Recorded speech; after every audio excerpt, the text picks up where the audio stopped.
le podcast de la médiathèque L'Albatros. Les entretiens du secteur adulte.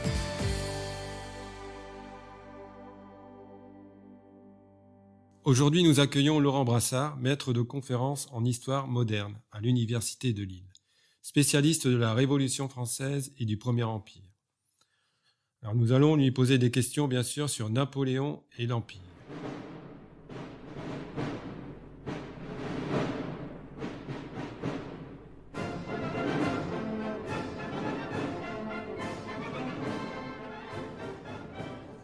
Alors maintenant, nous allons faire un saut dans le temps qui va nous préparer aussi un choc thermique, vu qu'on va passer de l'Égypte à la campagne de Russie.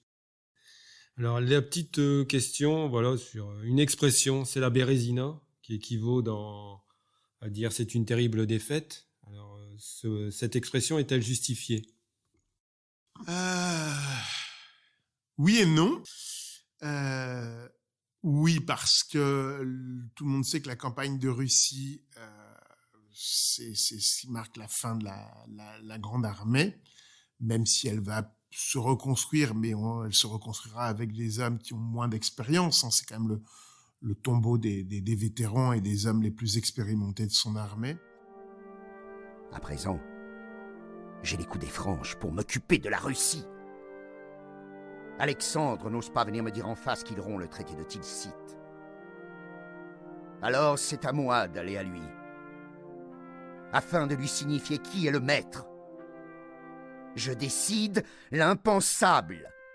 Envahir la Russie. La campagne de Russie est une immense défaite. Une immense défaite quasiment sans combat. Mais en même temps, ce n'est pas non plus une défaite. Parce que l'armée française a pris Moscou. Mais elle n'a pas été finalement vaincue militairement. Elle a été vaincue par l'hiver russe, le froid, la faim. Un hiver qui est arrivé précocement, beaucoup plus tôt que prévu, et une politique astucieuse des Russes de la terre brûlée. On brûle tout, on brûle même Moscou pour ne rien laisser aux Français, rien qui puisse les nourrir. Donc c'est une armée qui a froid, une armée qui est affamée, qui rentre vers l'Europe centrale à l'automne. Dans de telles conditions, je dois me résigner à battre en retraite, avant de prendre de plein fouet la charge du général le plus impitoyable, l'hiver. C'est alors que commence une pénible marche-retour. Sauf que l'hiver, comme je l'ai dit, est très précoce. Il est arrivé dès le mois d'octobre, avec des conditions de gel. Je vous rappelle qu'à l'époque, on n'a pas les petits duvets comme aujourd'hui. On a juste des gros manteaux de laine. On a des chaussures de cuir qui, lorsque vous marchez 2 heures dans la neige, sont devenues complètement humides. Et cette armée est harcelée, pour le coup, par des Cosaques dans une guerre d'harcèlement. Simplement, il faut franchir les fleuves. Et les grands fleuves russes, et parmi eux, il y a la Bérésina. Et comme je vous ai dit, les Russes ont la politique de la terre brûlée, donc ils ont détruit les ponts sur la Bérésina. Donc vous avez une immense armée qui doit passer cette rivière. Elle va passer cette rivière, donc c'est en ça où ce n'est pas une défaite. C'est un acte héroïque, parce que si elle franchira la défaite, c'est parce que elle le doit au sacrifice d'un certain nombre de régiments, et notamment les régiments de sapeurs, les régiments du génie, qui vont construire sur la Bérésina dans une eau gelée. En se jetant dans l'eau gelée, ils vont construire les ponts de bois, qui vont permettre à la grande armée de franchir la Bérésina. Décidément, ce ne sont pas les Russes qui triomphent sur leur sol, mais les éléments. Grâce à une manœuvre géniale et au travail acharné des pontonniers, je parviens néanmoins à sauver le gros des troupes restantes en franchissant la Bérésina, ce Styx gelé dont la traversée chaotique nous éloigne enfin de l'enfer. Donc, campagne de Russie est une immense défaite, mais le passage de la Bérésina est plutôt une réussite liée à l'héroïsme des corps du génie et des sapeurs.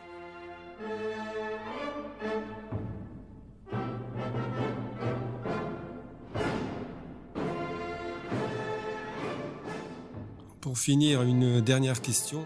La question souvent sur Napoléon. Alors Napoléon, personnage positif ou négatif? Écoutez, il y aura autant de réponses qu'il existe d'historiens, puisque je crois que avoir un jugement objectif est en la matière extrêmement difficile, parce qu'on peut pas mettre de côté qui on est, quels sont nos positionnements politiques, nos positionnements historiographiques, donc, en fonction de votre, vous savez, aujourd'hui, vous aurez des historiens qui vont qui le vivent comme un démiurge. Vous avez des historiens qui aujourd'hui le tiennent pour un usurpateur et un boucher. Et je dirais qu'on n'a pas beaucoup avancé, parce que c'était déjà l'image de Napoléon lorsqu'il est tombé. Pour une partie des Français, il était devenu l'ogre de Corse. Pourquoi l'ogre? Parce que c'est celui qui avait dévoré leur fils, qui les avait envoyés se faire tuer. Pour certains, il était l'ogre de Corse. Et puis, 10 ans plus tard, dans les années 1800, à partir de 1822, 1800, les années de la seconde restauration, où il y a une réaction politique très forte sous Charles X, eh bien, l'opinion française va complètement réhabiliter Napoléon.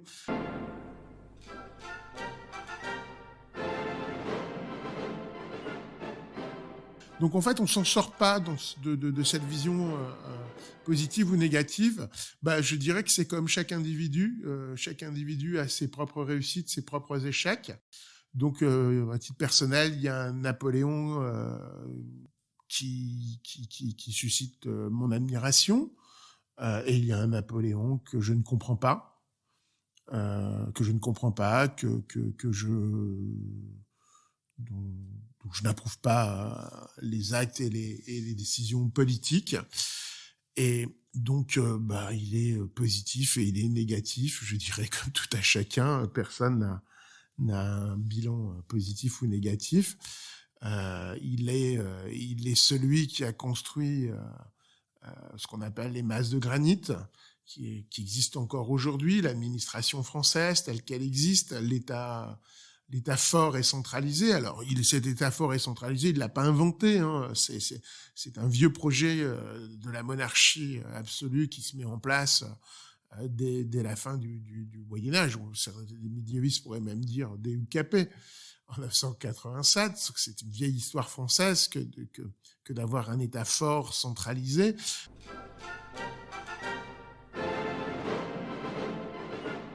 Napoléon, évidemment, mais a poursuivi cela avec, j'insiste, les corps préfectoraux, avec maintenant le cadre départemental inventé par la Révolution, en redonnant aux communes un conseil municipal qui avait disparu sous le Directoire. Il y a le Napoléon du Code civil, le Napoléon qui codifie, qui traduit dans le droit tous les acquis de la Révolution française, et qui va être pour le coup un modèle copié dans nombre de pays, les grandes réalisations juridiques qui sanctionnent toutes les légalités juridiques des citoyens, les libertés d'entreprendre, le droit de conscience.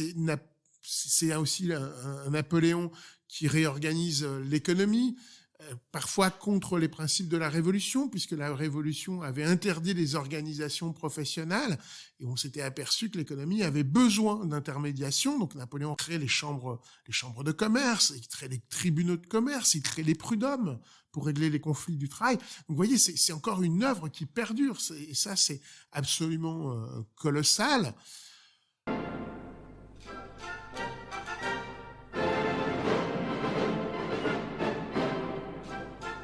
Après, je suis aussi un homme, plus qu'un historien de mon temps, et qui a un petit peu du mal avec la grande aventure militaire de Napoléon, qui reconnaît le génie militaire, incontestablement, l'inventeur d'une guerre, l'inventeur de tactiques militaires absolument brillantes, qui vont être reprises au XIXe siècle notamment par l'armée allemande, avec le succès que l'on sait.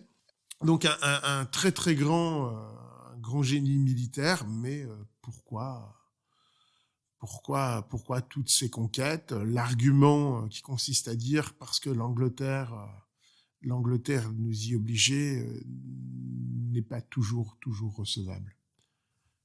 Et enfin, le basculement du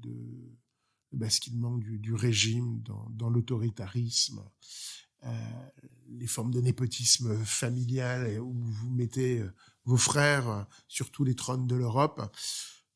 Voilà, c'est difficilement, c'est quelque chose qui est plus difficile à comprendre et aussi à accepter pour un homme du 21e siècle.